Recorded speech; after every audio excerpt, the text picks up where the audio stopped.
ओम श्री गुरुभ्यो नमः। आइए मित्रों, हम आज एक किसी साधक का प्रश्न है था। उस प्रश्न के हिसाब से मैंने कुछ वीडियो बनाता हूँ। आज कुछ दो शब्द बताऊंगा उनको कि जब कोई भी व्यक्ति अगर साधना मार्ग पर है, अगर कोई ध्यानी है, कोई अगर आध्यात्मिक विषय या आध्यात्मिक पथ पर अगर चल रहा है, तो उसके लाइफ में बहुत सारे चीज़ें परिवर्तित होते ही रहते हैं। जैसा कि एक तो ध्यानी व्यक्ति जब ध्यान करने लगता है, कुछ समय सब कुछ अच्छा ही चलता है, उसका मन के हिसाब से हर चीज़ होने लगता है। जैसे कि मैंने एक पहला वीडियो में भी बताया था कि शत्रु भी मित्र हो जाता है, शत्रु भी मित्र होता है। और कुछ कालांतरण होने के बाद ऐसा बहुत सारे ऐसे चीज़ें आपके साथ होने लगेगा। कुछ चीज़ें ऐसा भी होता है कि आपके मन के विरुद्ध भी कार्य होता रहता है आपके साथ। जैसा कि आस्तिक भी समस्या आपको आ सकता है ज़्यादा भक्ति भाव करने से, या आध्यात्मिक पथ पर चलते हुए बहुत समस्या तो आता है, मगर प्रभु कृपा से है कि हर चीज़ समय समय पर वो समस्या सुलझ भी जाता है। फिर कुछ दिन अच्छा चलता है, कुछ दिन बढ़िया सा, फिर ईश्वर के हिसाब से, जो परमात्मा परमेश्वर के हिसाब से कुछ ना कुछ हमारी परीक्षा तो होते ही रहेगी। जैसा कि आप अगर ध्यान कर रहे हैं, साधना कर रहे हैं, आध्यात्मिक मार्ग पर अगर आप चल रहे हो, तो आपको तो प्योर होना पड़ेगा ना। जैसा है, जितने भी हमारे प्रारब्ध कर्म वो पीछे लग जाते हैं, फिर उसका सुख और दुख का अनुभूति तो होती ही रहती है। यह एक प्रकार का इस परमेश्वर, उस परमेश्वर का हमारे साथ जैसे कि परीक्षा जो होती ना, जो परीक्षा ही हम बोल सकते हैं, उसे हमें स्वीकार करना है। अस्वीकार करके तो चलने वाला नहीं है।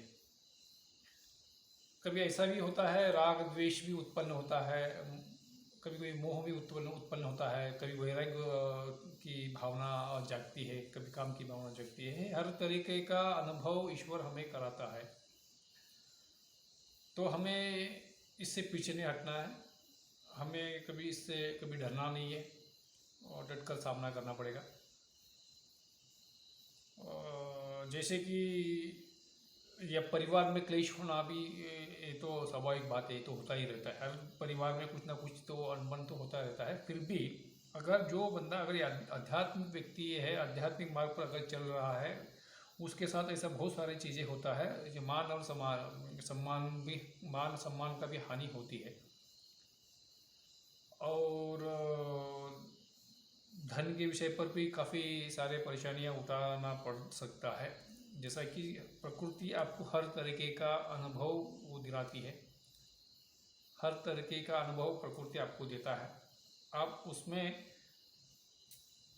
कभी उसे विरुद्ध न करना चाहिए। जैसा भी जो भी प्रकृति या ईश्वर हमें देता है, उसे हम स्वीकार करके आगे बढ़ना होता है। और बहुत सारे लोगों से रिलेशन भी खराब हो सकता है आपका। बहुत सारे लोगों का ये कहना है कि ज़्यादा भक्ति भाव करने से या आध्यात्मिक मार्ग पर चलने से धन मिलेगा, पैसा मिलेगा। मैं ये मानता हूँ कि धन पैसा, मेरे अंदर से तो धन पैसा तो नहीं मिलेगा, वह पैसा तो नहीं कमा पाएंगे, लेकिन आध्यात्मिक मार्ग का अनुभूति या अनुभव आपको आते रहेगा। जैसे कि जितने भी आपका प्रारब्ध कर्म है, उसके अनुसार हम लोग सुख और दुख की अनुभूति करते रहते हैं ना। उसमें से भले कोई भी अगर कष्ट भी आता है, तो हमको हमारे जो कैसा है कि हमारा भाव ऐसा बना रहता है कि अध्यात्म के मार्ग पर चलते हुए कोई भी कष्ट हो, दुख हो, इतना वो आपको चोट नहीं पहुँचा सकता है। जैसा कि भक्ति और भाव करने से या आध्यात्मिक मार्ग पर चलने से, गुरु कृपा से या गुरु सानिध्य उपलब्ध करने से, समझो कि जो भी मंत्र उच्चारण हम करते हैं या ध्यान करते हैं, उससे क्या होता है कि आपकी जो प्रारब्ध कर्म जो है ना, उसका जो प्रभाव थोड़ा कम हो सकता है नहीं, 101% होगा ही होगा। जैसा कि प्रारब्ध कर्म से अगर हमें कोई भी चीज़ ऐसा का शारीरिक कष्ट अगर आना भी रहता है तो उसमें से कुछ प्रमाण कम हो सकता है, कुछ क्या बहुत सारे प्रमाण कम हो सकता है, अल्प हानि आपको पहुंचाते हुए फिर वो आगे हम लोग उस कर्म को भोगते हुए आगे निकल पड़ते हैं। इसलिए कि विशेष करके ये जो मैं बात बताऊंगा कि मैं भी उस पद पर अभी चला हूँ, चल के अभी एक स्थान एक स्थिति गति में मैंने पहुंचा हूँ, तो मैंने भी बहुत सारे ऐसा चीज़ें अनुभव किया है। विशेष करके परिवार के लोगों में भेदभाव उत्पन्न होना, राग द्वेष उत्पन्न होना, ये चीज़ें स्वाभाविक, ये तो होता ही रहेगा।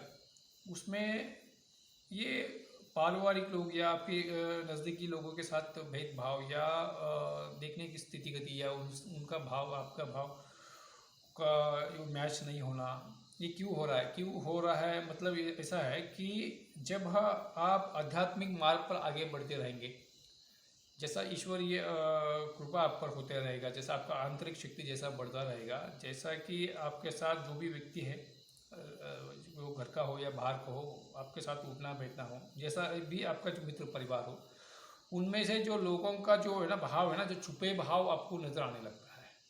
साधक को सामने वाला व्यक्ति का छुपे भाव जब नजर आने लगता है, क्योंकि जब आध्यात्मिक मार्ग पर जब व्यक्ति चलता है तो उसका बहुत सारे ऐसे विषयों पे वो मन मोड़ लेता है, जैसा कि स्वार्थ भावना उससे रहित हो जाता है, इच्छा आसक्ति से भी वो थोड़ा सा दूर होता जाता है, कि मोह माया से थोड़ा परे हो जाता है ना, तभी फिर आपका जो आचरण और वो सामने वाला का जो आचरण, तो बहुत सारे फर्क तो होगा ही होगा ना। जैसा कि सांसारिक व्यक्ति जो साधना मार्ग पर नहीं है, उसका विचार आपका विचार कभी मिल नहीं सकता, क्योंकि आप पहले जो संसार में थे, जो भी वो सांसारिक विषयों का भोग भाग आप भी भोग रहे, तो उसमें से आप दिनचर्या आपका था, तो पहले का आपका आचरण अभी का आचरण में बहुत सारी चीज़ें बदलाव हो जाती है। तो ये सांसारिक लोगों को आपका जो आचरण और विचार जो उनको अच्छा नहीं लगता है, फिर आपको कई तरीके से आपको विरोध करेंगे। पहला आपको आपका पहले तो विरोध करेंगे, पहला कुछ दिन विरोध करेंगे, विरोध करते करते करते करते फिर एक दिन आपके ऊपर बोलते हो कि वो ऐसा हावी हो जाएंगे कि आपका पूरा खिलाफ करेंगे, आपके ऊपर द्वेष भी करेंगे।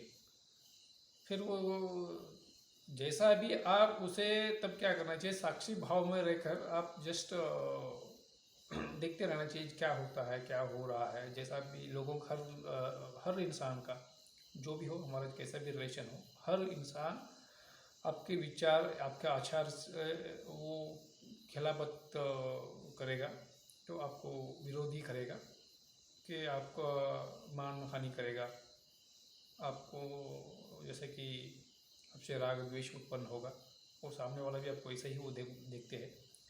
ये सब प्रकृति हमें, जैसा कि आप आध्यात्मिक पथ पर आप आगे बढ़ रहे हो, तो ये हर चीज़ आपके साथ होने वाला है। हम उससे भी उसे कैसा है कि ज़्यादा हम लोग उससे उलझ कर नहीं रहना है, अपने पथ पर या अपने कार्य पर हम करते रहना चाहिए। आध्यात्मिक मार्ग पर, आध्यात्मिक साधना मार्ग पर हम चलते जाना चाहिए। फिर एक ऐसा स्थिति गति ईश्वर आपको उत्पन्न करेगा, हर ऐसा कोई भी चीज़ों से आपको वो दूर करेगा ही करेगा। जैसा कि देखो, कोई भी अगर चीज़ जीवन में हासिल करना है, कोई अगर नौकरी भी हासिल करना है, तो बहुत सारे आपको परीक्षाएं देना पड़ता है। वैसा ही आध्यात्मिक मार्ग पर, आध्यात्मिक पथ पर अगर चलते हुए, साधना पथ पर चलते हुए, बहुत सारे ऐसा आपका परीक्षा भी होती रहती है। प्रकृति ईश्वर समय समय पर आपका परीक्षण तो करता ही रहता है। उसमें हम लोग जागरूक अवस्था में रहते हुए साधना पथ पर हम चलेंगे, तो हम एक दिन जरूर सफल तो होंगे। इसलिए कि आध्यात्मिक व्यक्ति का जो दिनचर्या जो होता है ना, वो हम लोग उसे थोड़ा समय भी देना पड़ता है ना, उसका दिनचर्या अलग होता है, जैसे सांसारिक लोगों का दिनचर्या अलग होता है। इसलिए हमें साधना के लिए अलग से उसको टाइम तो देना ही पड़ेगा, सुबह कुछ समय या शाम को समय, हम समय पर हम लोग को समय देकर वो कार्य को करना चाहिए, क्योंकि हम लोग हर चीज़ें बयां नहीं कर सकते ना। साधना के बारे में हर चीज़ें क्या करना है, पहले क्या करना, बाद में क्या करना, वो स्टेप्स जैसा भी होता है, जिस साधक को पता होता है वो चीज़ वो करेगा। अगर फिर भी अगर कुछ लोग अगर समझना भी चाहते हैं तो वो हमसे बात भी कर सकते हैं, हम उसे फ़ोन पर उनको बता सकते हैं, क्योंकि हम लोग ये चीज़ें सब ऐसा पूरा वीडियो बना के या वीडियो पे हम लोग बता नहीं सकते। वो आप उस साधना पथ पर अपने कार्य करते रहिए, तो एक दिन ईश्वर आपको हर चीज़ उपलब्ध कराएगा। वो आत्मानंद की आत्मानुभूति भी आपको होगी। और एक जैसा बताया कि जैसा भाव निर्माण होता है कि आनंद ही है आनंद, परमानंद की स्थिति उपलब्ध हो जाता है, तो फिर क्या राग ना राग है ना द्वेष है। ऐसा स्थिति गति भी ईश्वर हमें उत्पन्न करता है, जैसा कि देता है कि जैसा आध्यात्मिक पथ पर हम चलते हुए, साधना पथ पर हम चलते रहेंगे, साक्षी भाव में रहकर साधना करेंगे, तो एक दिन ऐसा भी भाव आएगा, स्थिति गति आएगा, आप हर जगह आप आनंद को ही महसूस करेंगे। हमें आध्यात्मिक पथ पर चलते हुए हम दूसरे में कैसा कि एक स्थिति ऐसा आता है कि हम दूसरे में द्वेष और राग द्वेष को या बुराई को, दूसरे का जो बुराई को ये याद करके कभी हम लोग दुख और सुख की व्यतीत करते रहते हैं। फिर हम लोग किसी के भी जो बीते हुए कल के बारे में कभी नहीं सोचना, और किसी के बारे में कोई गलत बात भी सोचना नहीं चाहिए। मगर क्या है, कुछ चीज़ें हो चुकी है, जो हो गई तो हो गई, उससे क्या ज़्यादा उसके बारे में सोचेंगे। उसके सोचेंगे तो फिर हम भूत और भविष्य की अपन चिंता करते रहेंगे, फिर वो अपना यात्रा भी सफल नहीं होगी अपना। फिर हम लोग अशांत होके अशांत भर जीवन जीने की व्यतीत करने के लिए हम लोग ये हो जाएंगे। इसलिए हमें न भूत और न भविष्य, वर्तमान में जीना पड़ेगा, वर्तमान में जीवन को व्यतीत करना पड़ेगा। कि बहुत सारे लोग ऐसा भी करते हैं कि एक तो जो घटित हो चुका है उसके बारे में ज़्यादा सोच कर या समझ कर फिर राग द्वेष उत्पन्न करते रहते हैं। फिर वो क्या है ना, फिर वो शांति से रह नहीं पाए। जो आध्यात्मिक पथ पर जिसको जो हासिल करना होता है ना, जिस चीज़ के लिए वो जो कार्य कर रहा है, फिर उसका वो सफल नहीं हो पाएगा। इसलिए जो घटित हो चुका है उसको भूल जाना चाहिए, जो आगे क्या होगा उसके बारे में सोचो, और साक्षी भाव में रहते हुए वर्तमान में जीने की प्रयास करना चाहिए। वर्तमान में जियोगे तो न सुख है न दुख है, न राग है न द्वेष है, बस शांति है।